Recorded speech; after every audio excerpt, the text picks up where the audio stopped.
We are back for another YouTube special of Boots, Balls and Bras with myself, Eartha Pond, and the sensational Farrell Williams.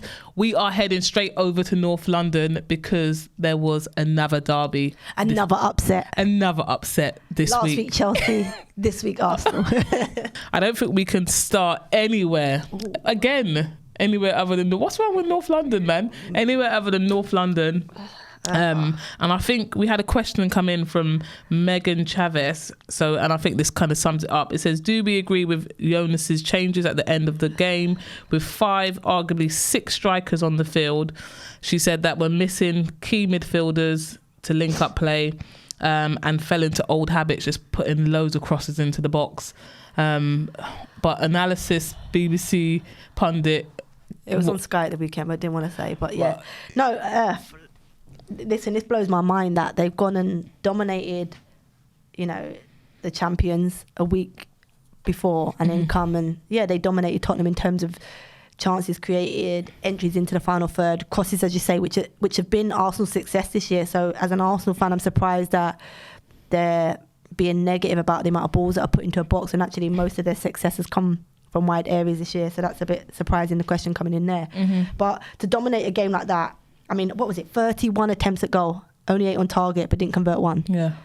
Compared to Tottenham's. Tottenham had 5 shots, 3 on target, 1 goal. But I think and they probably could have finished the game 2-0 there. Yeah, maybe there's that, I guess, link back to, they mentioned at the beginning of the season, like Arsenal, they had those habits and they weren't picking up points. Statistically, they were dominating teams, loads of crosses into the box.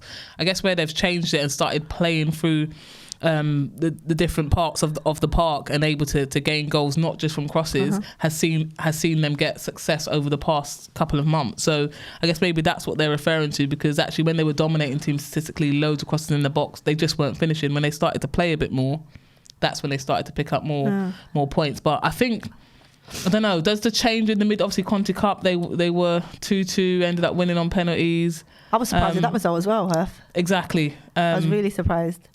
You know what, to be fair to Tottenham, right, because I was writing them off a little bit in terms of playing against the big teams. I thought they started really well. They won the games you'd expect them to win. And then obviously when they played the better teams, they struggled a little bit. We saw that with Chelsea, although that opening game was quite competitive against Chelsea. They obviously got battered by City. But I tell you, he was a standout player for me. And I've always liked Kit Graham as a player. I mean, Charlton, always watching her, and I always be like, when is she going to play in the Premier League? When is she going to play in our league? Unbelievable striker. But to go in against an Arsenal team, play holding midfield, which is what she did, and dominate the game, I thought she was the best player on the park. Yeah, she was. Mate, good. The composure that she showed in tight areas, which obviously that's how Tottenham manager wants them to play. They needed her in there in terms of that link and a little bit of composure under pressure to get out of difficult situations, because they were deep. Yeah. It's that deep. They're like a 5-4-1, 4-5-1, whatever you want to call it. Beth England spent a lot of time isolated by herself in the other high up the pitch. But I thought Kit Graham, she dominated in there. Yeah, she did. And I think usually she plays a little bit more higher up because actually technically she's catch you off your line and to cause damage. So I guess for her to be able to adapt and look at the personnel that they got, obviously you got Thomas and like I said, and you got England up front who are, I guess, prolific strikers. She's almost had to go into like a different type of role. But I think, like you said, the beauty of it is if she has to switch, she's also got that Arsenal to be able to go in and just damage teams 100%. So yeah, it's good. Obviously she had that injury earlier on in that she's coming back from, and I think she's starting to find her form and finding, I guess, her identity in what is an ever changing or has been Tottenham squad. You know what would be good, I'm like, when do you know what, I was going to bloody say Becky Spence. What is wrong with me? When Drew Spence is back, and then you got Kit Graham, and then you got obviously Martha Thomas who's been scoring goals, and obviously Beth England, right? When you have them higher up, they need a replacement in terms of that holding mid. They need somebody with Kit's qualities in terms of her composure on the ball in tight areas to allow somebody like Kit to be higher up. You know what probably would be good in there? If they put Haz. I was called her Haz. If they put her holding and allowed, could you imagine Kit Graham just ahead of her with Drew? But it does rely on everyone on form though. No, it does. But I'm just saying, when I played with Haz at Reading, in terms of breaking up play, being comfortable, being able to pass forward, and doing the simple things really effectively, I think that they're missing a trick. They're not playing her there in that holding mid to allow those players to have that freedom to go and express, because that's where they're going to get their chances. Beth England needs people feeding her. That's her 100%. Game. Like, she ain't going to do it just by herself. I think they're still trying to work out what is their best way of playing. Obviously, the manager said he understands the strengths and the weaknesses of his squad. So I don't know what this season actually looks like for him. Is it just identifying, looking at maybe eyeing up the January transfer window and looking into the summer and knowing actually we definitely need replacements here? Or is it making the best of I wouldn't say a bad situation, but it's a weaker situation. They're not challenging. They're not where they want to be in terms of as a club. But I think they've got in the manager someone who has that aspiration and is able to drive them and take them to that next level. What that is, top 4? Is it top 5 and consolidate and then moving it forward? I thought they'd be ahead of Liverpool this season. Like, I thought on paper, like their squad that they have compared to Liverpool, I thought they'd be ahead of them.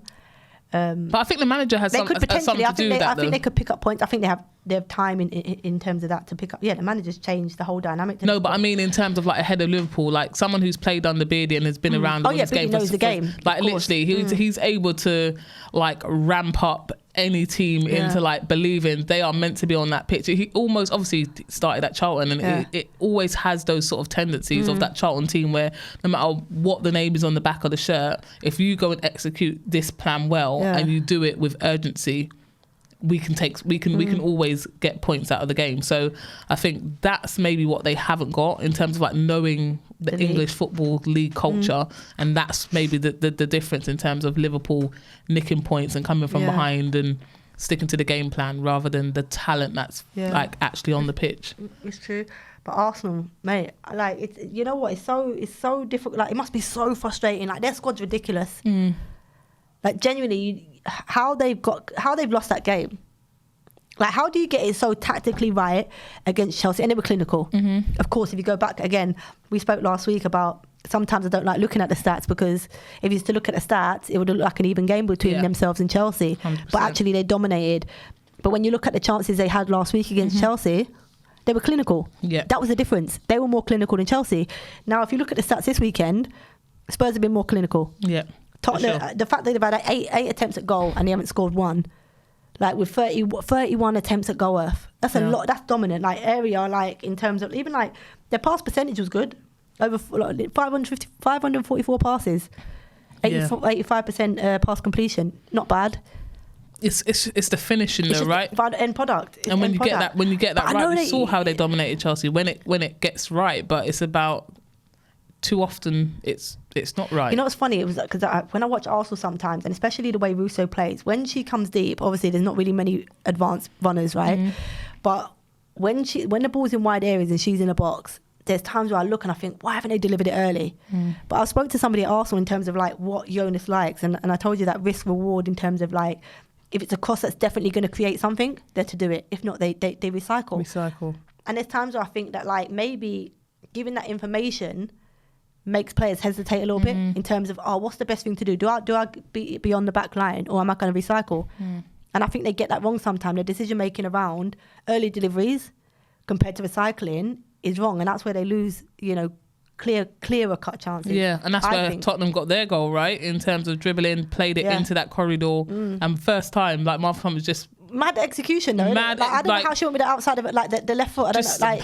It was a good finish because the defender, it would have been a penalty if not Earth. Yeah. So she got swiped out. I don't think there was anything else she could have done. No, I know. I know. But normally if it come across there, you'd probably open up, wouldn't you? I'd bounce it up and flick. Of course you would. But yeah, I mean, it was a good finish. I mean, how Earth are. Talk me through the chance at the end, please. Oh my gosh, Rosella. I don't know how it was harder to miss. Like, the ball went through it. I was like, this is a goal. I saw Zinsberger, when you're sprinting in the play, go, wait there, and your neck, it's like, your head's leaned so, she was just like trying to get back, like she was dusting. And I thought, just hit it. She took another touch and then went to place it in. Let me tell you, I would have toe poked that straight down from the beginning, and that would have been rolling towards the net. And then, great tackle at the end in terms of... Yeah, but yeah, that should have been a goal. Game, set, match. 2-0. Tottenham, fans going wild. Mad one. It was great to see, what was it, just nearly 20,000 fans? Yeah. So that they're improving from what game was it that we went to? We went to. Yeah. Was it Reading? Tottenham Reading. Tottenham Reading. 10 people was there. Yeah, so again, they're looking at some good practice. Progress. So again, North London are doing something really, really well, but... So yeah, well done to Tottenham. Yeah, and frustration for Arsenal. Frustration for Arsenal. All motivation. Sitting top of the league, guys. Thank you for watching our YouTube special. Head over to Acast to listen to the full episode.